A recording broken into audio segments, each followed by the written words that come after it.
Welcome to the Connect Like Minds podcast. I'm the host, Sharryse. I interview people making a difference in their communities and in their creative spaces. Today's special guest has an inspiring story about how he's overcome chronic kidney disease and multiple sclerosis. He's also a wellness coach and the founder of Fruit is Life. Welcome to the Connect Like Minds podcast, Stephone Jeffrey. Yes, how are you doing? How are you doing today? I'm doing good, my brother. How are you? Amazing. I'm doing amazing. I'm happy. I'm here. I'm always happy. It's a good day to be alive. Amen to that. Sure is. And I'm excited to have you on. So let's jump right into it. Tell everyone where you're from. So I was born in Colorado, but then I moved to Virginia. Okay. Then I moved to Atlanta for a couple of years. My mom lived in Virginia. My dad lived in Atlanta. So I always give this saying, I was like Colorado birthday, Virginia raised me, Atlanta made me. Hey. And the reason why I say Atlanta made me, as being a Black child, African American child in America, I was kind of like in white classroom. And then when I went to Atlanta, it was just all Black, but it was just so much diverse. It was like, there's nerds, there's smart kids, there's of course there's your street kids, and it was just so much. And that was the first. I was in 6th grade when I moved there, and I realized I made the honor roll. Wow. And I never stopped making good grades since that year because of that. But Atlanta gave me confidence, and that Southern hospitality is just so warming and so much love, and they're so embracing down there. So that's why I say Atlanta. Atlanta made me. It made me who I am. It made me confident. It made me understand that I'm smart. It made me understand that I can keep pushing, and that as a Black man, that you are strong in this world. I think that's so important, especially as people of color, when we go into a space and it's so many of us, and not Black people aren't a monolith, but we have all these different categories that you could put us in. But you see all of us like being successful within our own right, doing these different things. And I love that Atlanta is definitely a stage for that. So I love that you were able to experience that as a Black man. I was born in Virginia, but I was raised in Maryland. And So what part of Virginia are you from? I was born in Williamsburg, Virginia. Okay, yeah. So I went to ODU. Oh, okay. So you're out there, near Norfolk. Yeah, I was in Norfolk. I went to school in Northern Virginia. Okay. And then I went 3 hours away, went down to Old Dominion University. Yeah. And Virginia's, I know people don't want to say it's the South, but it's still considered the South too. Yeah, Virginia's the South. Like I said, I feel like anything below it's below the Mason-Dixon line, which is below DC, which is the South. It is what it is. And Virginia has its country parts like Danville and in the 757 they have their own lingo, right? Talk like Norfolk. All they have their own talk, and they're not like, they don't talk like they're in the North at all. Their own lingo, their own dialect. So for sure, I love the 757 area. I love the 757. Same here. That is my home too. So that's what's up. Thinking all the way back to some of those times as a kid, what was something that your parents taught you that still sticks with you today? So my father, I'm gonna go with both of them. So my father had taught me, one thing is to always stand up for your family and stand up for yourself. But then one thing he also taught me is also to give. Like, my father had the biggest heart in the world. He would give the shirt off his back to anybody. If we saw a homeless person, he'd be like, don't ask any questions. Don't ask him what to do with the money. Just give them. My mother taught me how to work hard. So my mother, as a Black, my mother and my father were never together. They just kind of had me, but they raised me right. But my mother was always a hard worker. I've seen her take us from a 1-bedroom apartment to a 3-level townhome and work her way up from the bottom of the government to a successful database builder woman in the government. Wow. And I've seen her fight as a Black woman, fight in corporate America to earn her spot and to keep fighting. And matter of fact, me and my mom, we got our bachelor's degrees around the same time. Wow, that's so cool. How was that experience? That was crazy. And then she exceeded me and got a master's. Okay, and that was later in her 40s when she did that. And she always taught me that. And another thing she always taught me is, you don't cry about things. Like, you have to face them. So like when trouble comes to you, it's like, you just have to face it head on. And it's here. There's nothing you can do about it.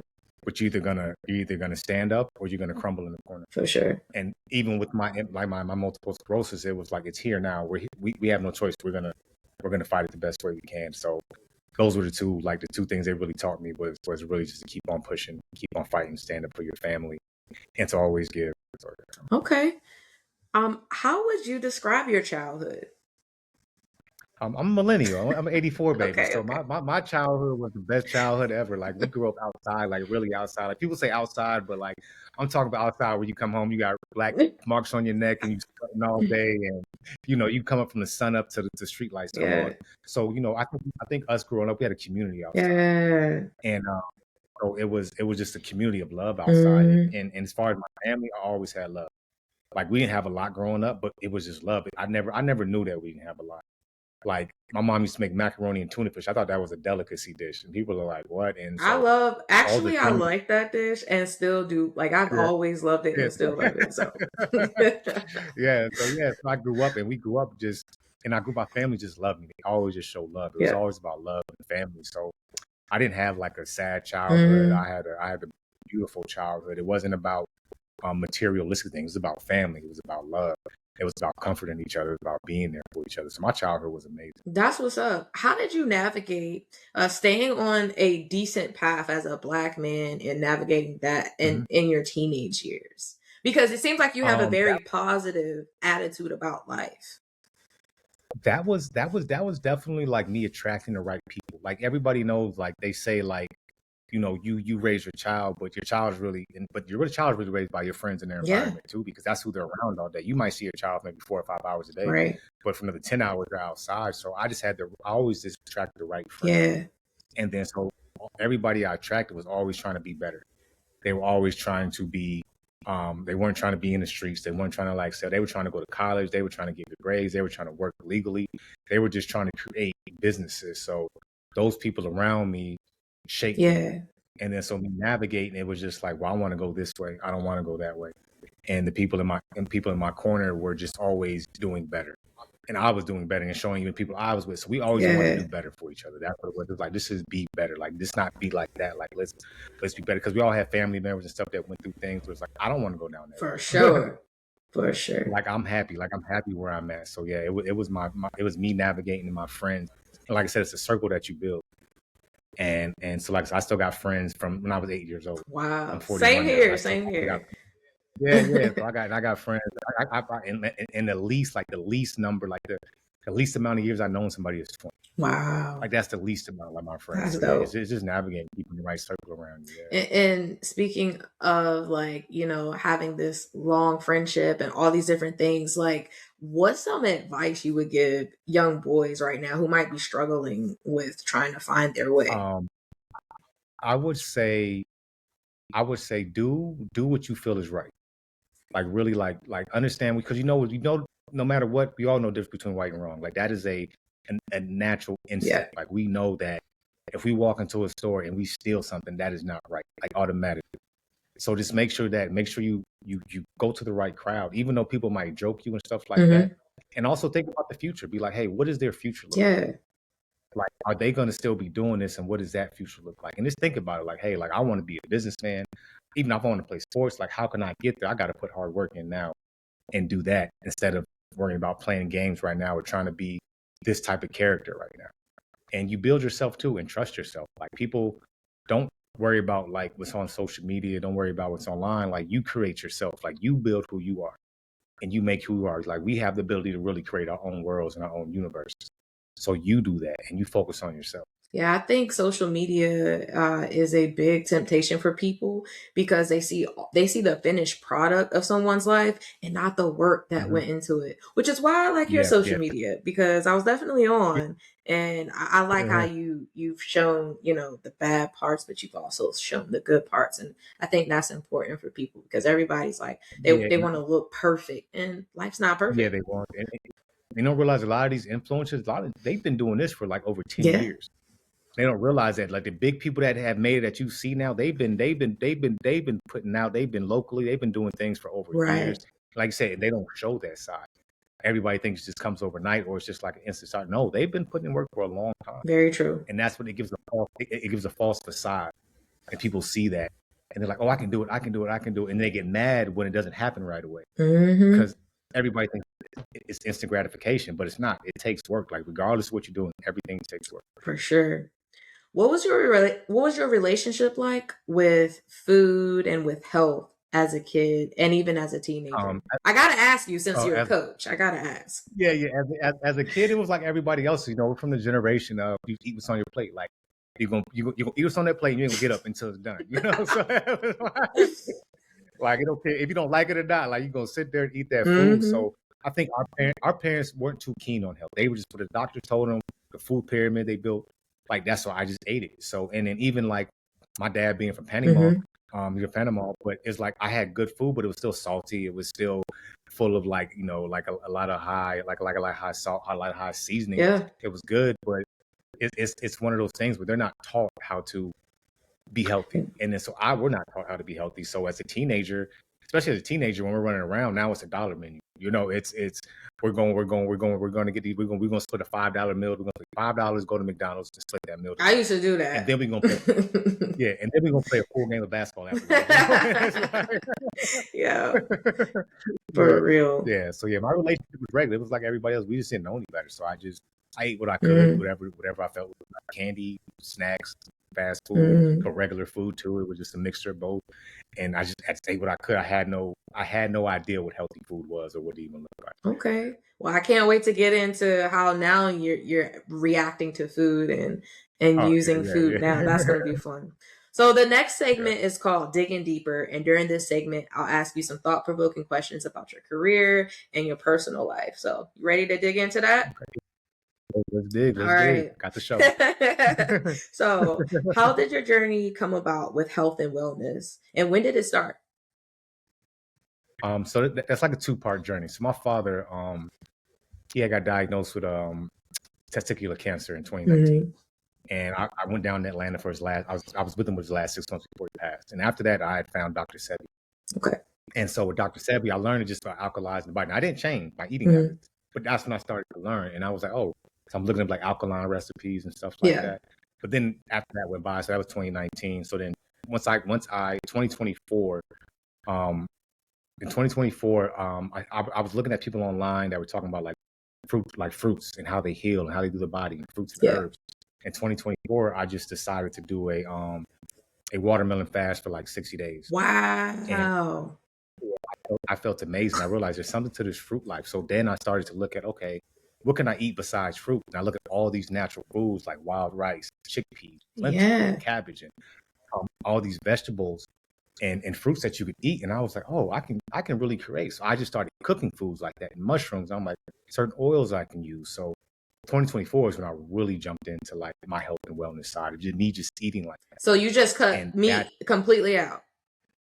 You know, so the story and the backstory is that so in 2023 I was hanging out with a friend. I was in Richmond, Virginia, and we took a shot because like it's wild. Like even though I had like chronic kidney disease, they still said I could drink. So I was still drinking. Oh wow! And so I took a shot of liquor and my stomach cramped up so bad, and I was in the bed for like 2 days. So I did a 3-day coconut water fast, and I felt so good. And I said, a light bulb was like something was right with this fruit. Yeah.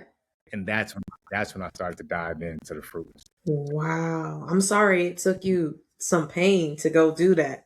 It did take me to pain. The doctors, like, unfortunately, the health system is not here to. They're here to treat. They're not here to heal. So it's that's the difference. Like treating is putting a Band-Aid over it, but then healing is pulling the Band-Aid off, cleaning it, and letting the scab heal by itself. Yeah. And that's what like I wanted to do that. Like I wanted to be good forever. I didn't want it to be good just temporarily. I got a question about the watermelon diet, the watermelon cleanse that you were. Yeah. You did that for 60 days. Did you like drink water with it? Did you have like, I don't know, juice with it or straight watermelon? Watermelon juice, straight watermelon juice. I got a juicer, Nama J2. I got the juicer. Yeah. And I juice 64 ounces for 7 days. So every day was 64 ounces of juice. And I just drink every day. And I lost a lot. Like my aunt days like, you look like Skeletor, like you look sick. But I felt the best I've ever felt in my life. Did you still exercise? Yeah, I started exercising. Okay. Yeah. I mean, I've done a juice cleanse before, but I've only done, I think the most I did it for was 5 days. And I did feel fine. Like, it was cool, but I missed food. I ain't gonna lie, man. Yeah, no. So that time, I was really just worried about healing at that Right, time right, right. because, like, I was slowly walking, I was slowly moving, Mm-hmm. and so once I started doing it, I just excelled. Like fruits and herbs, the fruits and herbs I did for 60 days, and I just excelled. Like Wow. I could like really jog again. I could do stuff Wow. again. Oh, I was like, there's something to this. Yeah. And even I was a pre-diabetic before I went in, when I went to the Oh hospital, I was man. like a 5.7 A1C. Hmm. I came out with 5.0. Like I'm in the normal, I was in the normal range Wow. off of fruits only. And they say fruits are sugars, Right. but I was like, then there's something like there was some lie that's told us right Man, that is crazy. I'm happy here. for you, man. I'm so Yeah, thank happy. you. I appreciate that. I appreciate that. Can you explain to our listeners why doctors feel like you had a stroke a few years ago? Oh yeah, so my stroke happened in Florida when I was living in Florida. And so it was a smaller Mm-hmm. hospital, so they weren't like keen on like technology and stuff. So they were just pretty much guessing. Mm. Because so That's how that horrible to happened, do, to just guess. yeah, yeah. Because I went to the hospital because I had my blood pressure was 214/1, Oh my God. and so I had to go there. They took me to the hospital, and they're just in there like they're trying to get my blood pressure down, and then they're taking all these scans and stuff, and they're like, well, it looks like it's a stroke. That's all they said. It looks like it's a stroke. Mm-hmm. Like that, they just guessed it. That was a guess. That is And horrible. they ended up putting a heart looper in my heart, which I didn't need. So it's like sits on right. It sits like right My up here. They cut like God. they make it. Oh, you're awake too. While this happens, they just numb it. Oh my They slid it and they God. put a heart loop. And I told the guy, I said, I don't want this. I don't want this. I don't need it. And he pretty much talked me into it. Dang, And man. yeah, but I ended up. So when I ended up coming to North Carolina to do, my cardiologist was like, you don't need that. Like we're taking that out now. Thank God for the right people to come into And then your so it life. was the hospital didn't know what they were doing. Yeah. That's what it was. It was a hospital in Florida, and they just did not know what they were doing, and they just pretty much misdiagnosed. Can you sue them? I was thinking about that. Yeah, I'm still thinking about that too. At least the guy to put the heart loop in my heart. At Right. least want to go after him. Right. That's Like I didn't want bad. it, and I fought him. I fought him tooth and nail. He Mm-hmm. just kept on saying no, but like it's fine. I called my sister who's a nurse. She was like, no, she didn't know. She was like, you should do it. And I was like, I just didn't want it, and I knew I didn't need it, and they still put it. Man. So can you tell us a story about how you found out you were diagnosed with MS, and like was that around the time you were in Florida, or was that when you came to North Okay, Carolina? yeah. Oh, yeah. So the story goes like this. So we had got two little puppies, Mhm. and I was taking them for a walk. And I was a bigger guy because I'm like 5'9", 5'10", but I was like 230 at the Okay. time. But these puppies are like this big, Yeah. and they just kept on pulling me, and I'm like, why are they pulling me? And I would come in from a walk, and I'd just be so dizzy. And then so I had went to the urgent care in Florida, Mhm.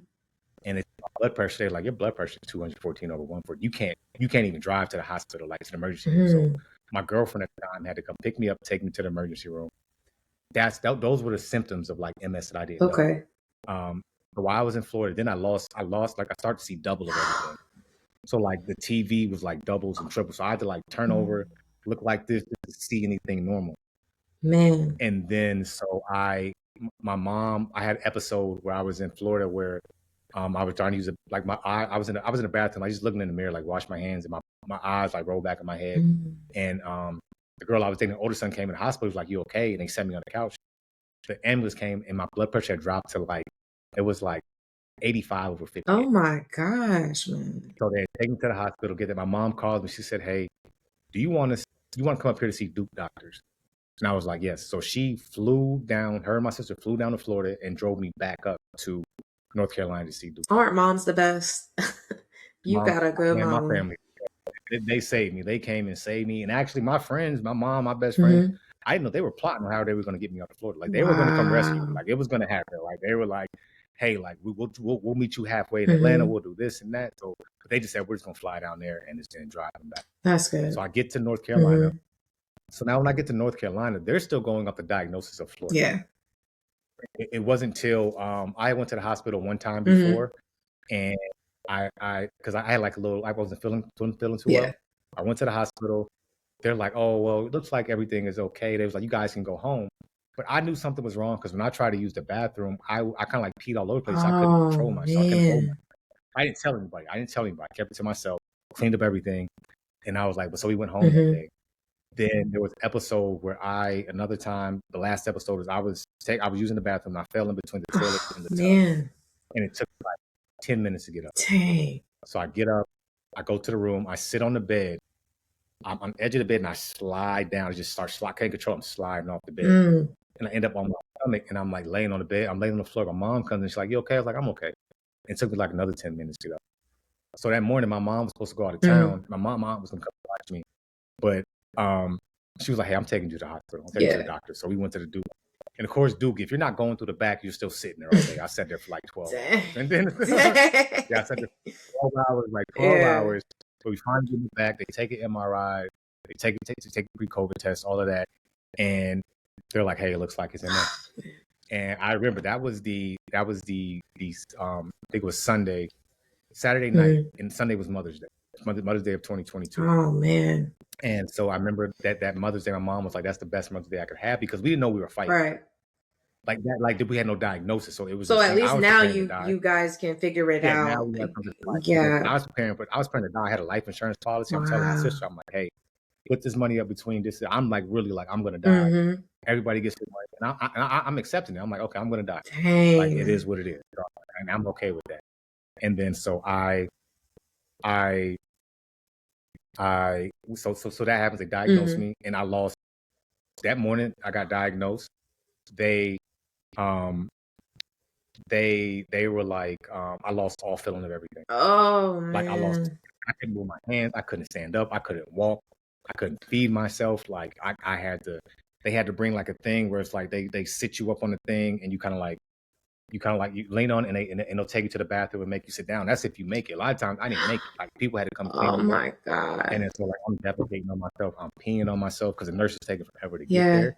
And then so that was like the beginning of like my journey with MS. So when you have MS, like does you basically lose control of your nerves? Like you can't, or your feeling and nerves and everything. You can't do nothing.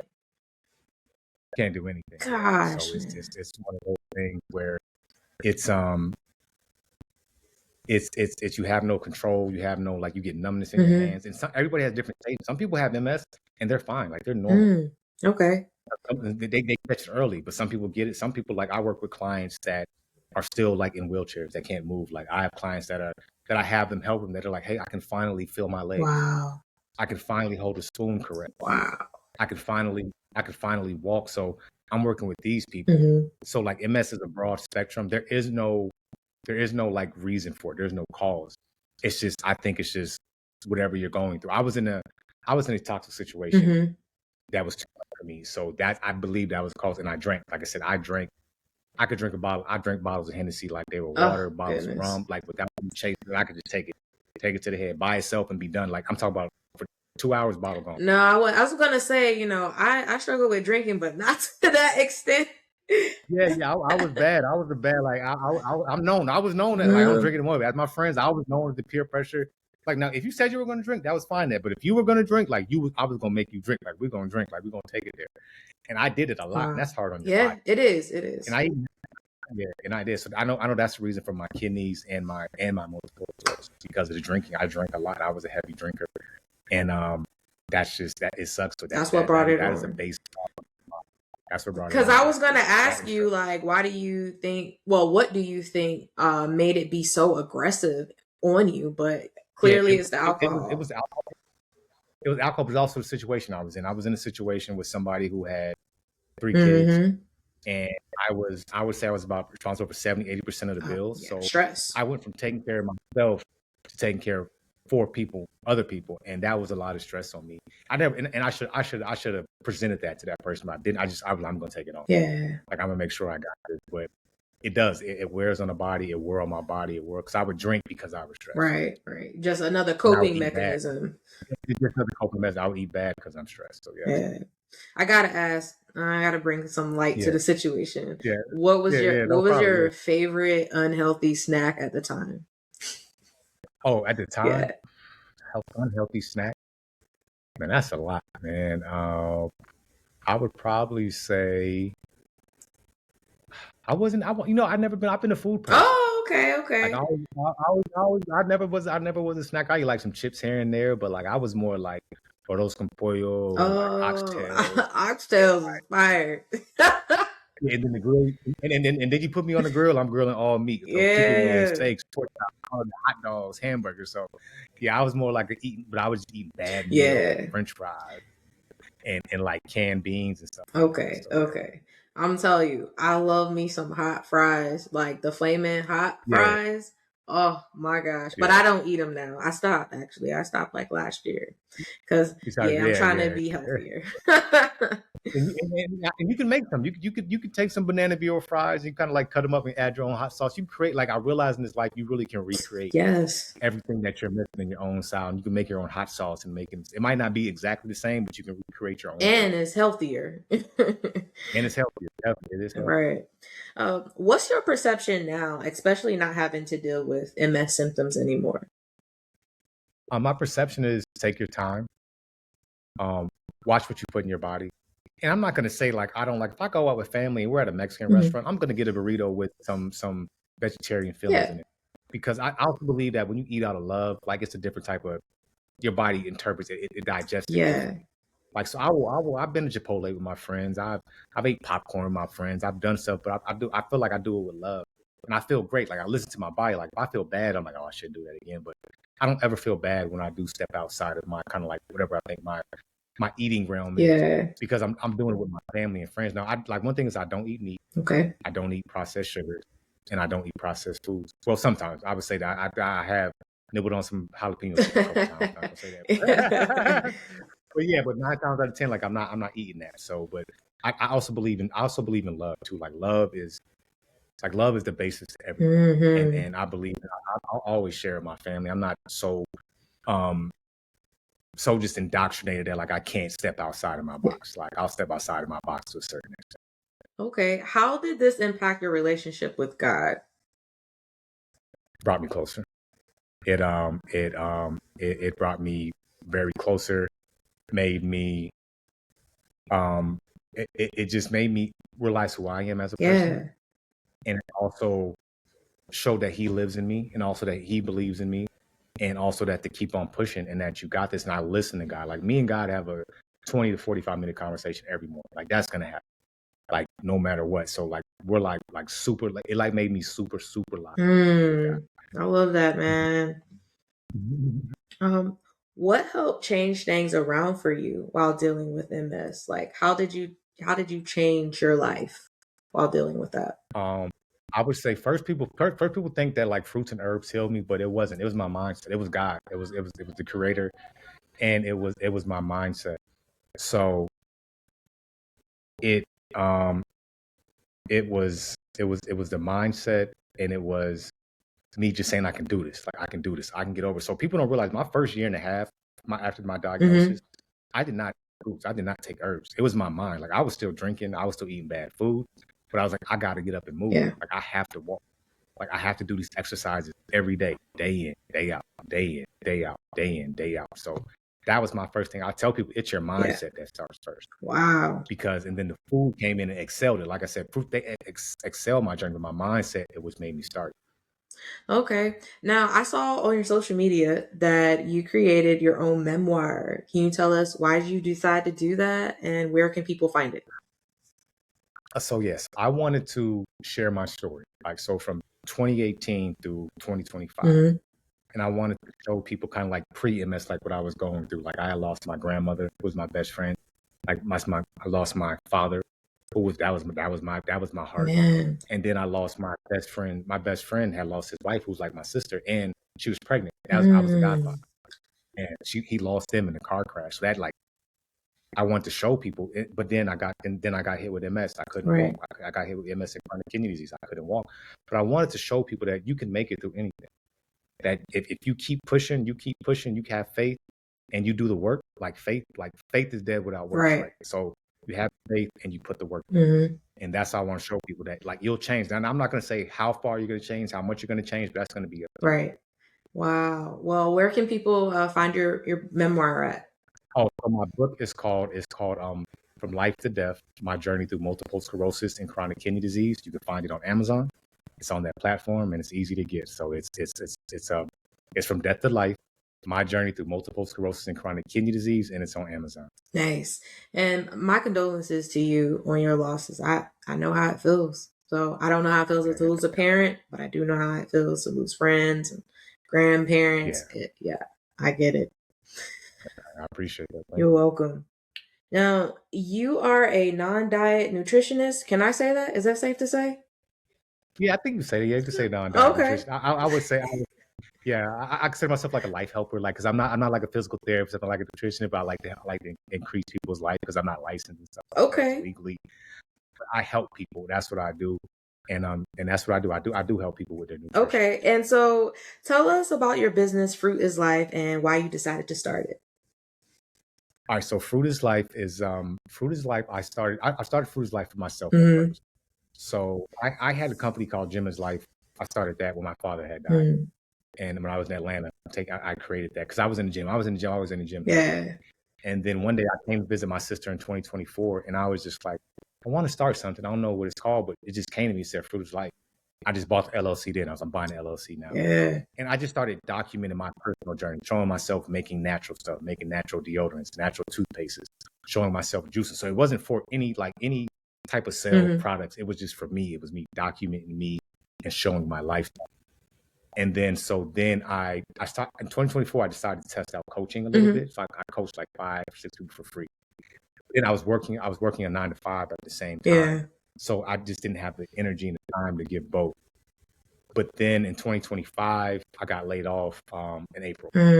24 after 14 years, I was 14 years in my job. I got laid off, but it was the best thing. So I was actually putting out in the universe that I wanted to. Like I was like, I just can't do it no more. Because I was at a company where I was a mortgage underwriter, and that was just a stressful job. Yeah, for sure. And stress and MS don't go hand in hand. They don't, because MS is a neurological disease, so it messes with the brain. The brain controls the body. So I got fired, but that gave me time to experiment. So I started making body butters, then I started making capsules. Then I could make I'd make bug sprays, and then I would make try to make lip balms, everything natural. I'm trying to make everything natural. Then I'm making tinctures. So I'm making all of these things, and then I was like, I don't want to be a salesman. Like I don't want to push. Like I'm not like a drug dealer. Like I don't want to push people. Yeah. I'm like.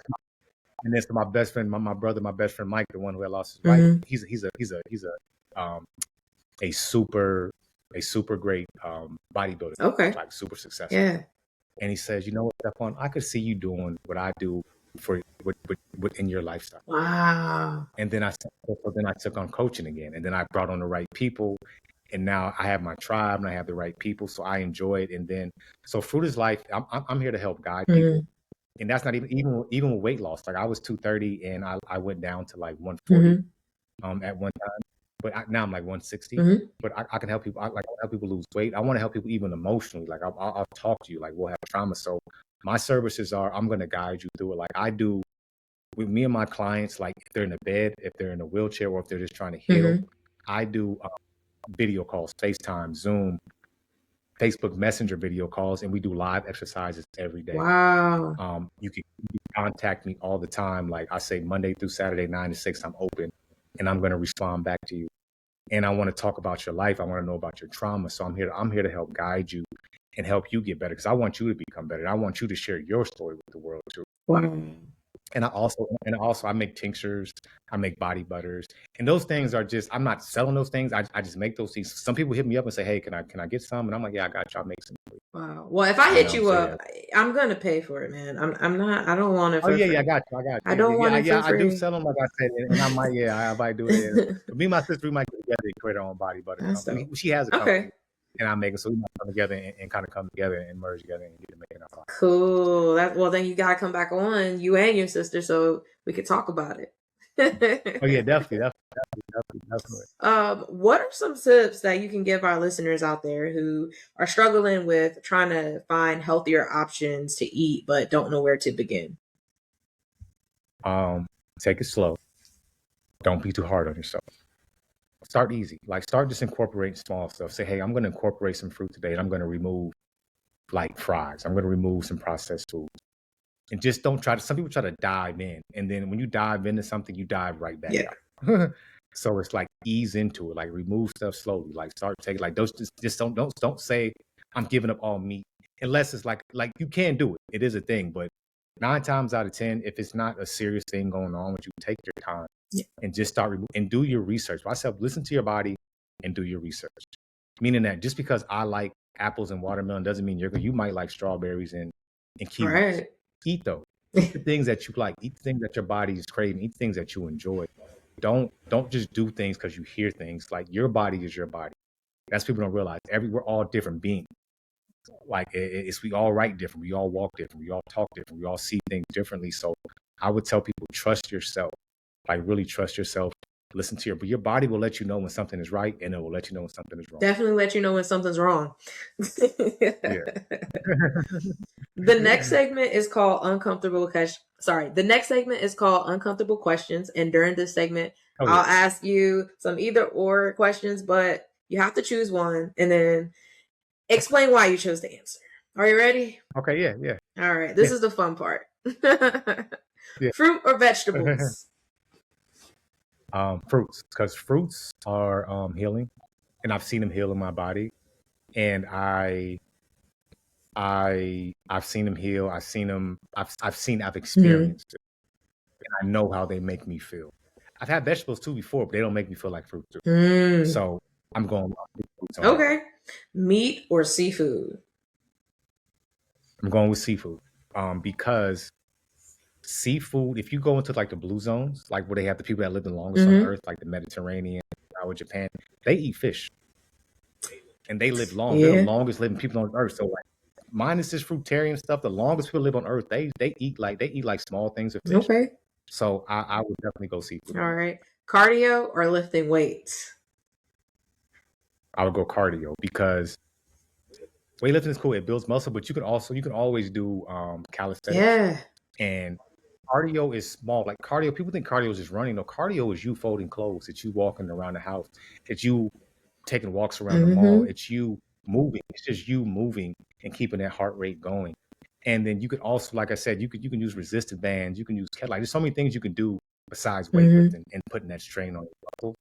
Like, people do calisthenics for their whole life, and they're in top 10, top tip. Yeah, for sure. They're great. So I would definitely say cardio. I totally agree too. I feel like when I was in the Marines, there was like all these meatheads, these buff dudes, and, and like they couldn't run as fast as I could. So, social media or streaming services? I hate to say it, but social media. I know as much as like me and social media have a love-hate relationship. Social media is the reason how I found about this fruitarian lifestyle. Also, I've met people, and also my story has reached out through social media. I've got my clients through social media, so I have to go social media. Okay. And the final question for this segment: marriage or lifelong partner? Lifelong partner all day. I think marriage is it's such a social construct. It's such a societal pressure, and it's so like, you got to have a big wedding. You got to do this. A lifelong partner is somebody that you can build with, and I want somebody I can build with forever, and we're with each other through the hard times, the good times, the bad times. Like I said, I have an aunt who's been with her man for over 30 years. They're not married. They common law married, but they're not. They never got a ring, but they have the best relationship ever. I agree with you 100%. That's how I feel too. All right. This final segment is called Rants with Sharryse. And during this segment, you get to rant about whatever you want. It doesn't matter. But after your rant is over, you need to give a solution to fix the rant. Okay. So the floor is yours. You can share the rant. My rant is, I would say, it's like show and prove. It's like people like to say stuff and give advice all the time. And they give you all these, we were this, and we used to be gods, and or this does this to the body, this does that. And it's like, okay, but prove it though. Like, I need you to prove it. Like, I need proof. Like, I need to prove me that does that to the body, or that we were this, or like that, or just, you have to show me something. That is me. Like, I'm a person that you're gonna have to show me that what you are actually talking actually works. So my solution would be that you have to show me. Like, you have to do it. Like, if I'm talking about, like, fruit is like, I'm talking about this, but I'm showing you how it works through my body. Like, you've seen it. Like, you've seen me go through from not being able to walk, not being able to use my hands, to now I can run. So I need that. So I need you to show me like that. That is my thing. I just get tired of people just Mm-hmm. talking, and there's no action. And I was like, just have some action behind you, good or bad. Just have some action. Right. I feel that. Yeah. Before you go, can you please share your social media with our listeners and where they can find your website? Okay, all right. So my social media, Facebook is Stephone Jeffrey, Stephone Jeffrey. That's Stephone on Facebook, and on TikTok, and on Instagram. It is I am Steph1. It is I am STEPH underscore ONE. That's I am STEPH underscore ONE. And that's on TikTok and Instagram. All right. Well, thank you so much for coming on the platform and sharing your story. It was super Oh, inspiring. can I say one more Oh, thing yeah, too? for sure. Go ahead. Oh, yeah, that's all right. If you want to make a consultation, my link is in the bio at it's in Instagram and TikTok. Oh, they're all my bios. All my social media platforms. It's a Calendly link, so you can get that, and you can do it, or you can text the number 919-307-6948. That's 919-307-6948. You can text that number. I'll respond back, and we can set up a consultation. Yeah, please hit them up, y'all. Hit them up. Well, like I said, it was a pleasure having you on. I hope you come back with your sister. That'd be cool. Oh yeah, I'm definitely coming back. I love this connection. So it's amazing, and I appreciate you inviting me on here. So I appreciate you For so much. sure. All right. Well, you have a good one. And thank you for listening to Connect Like Minds.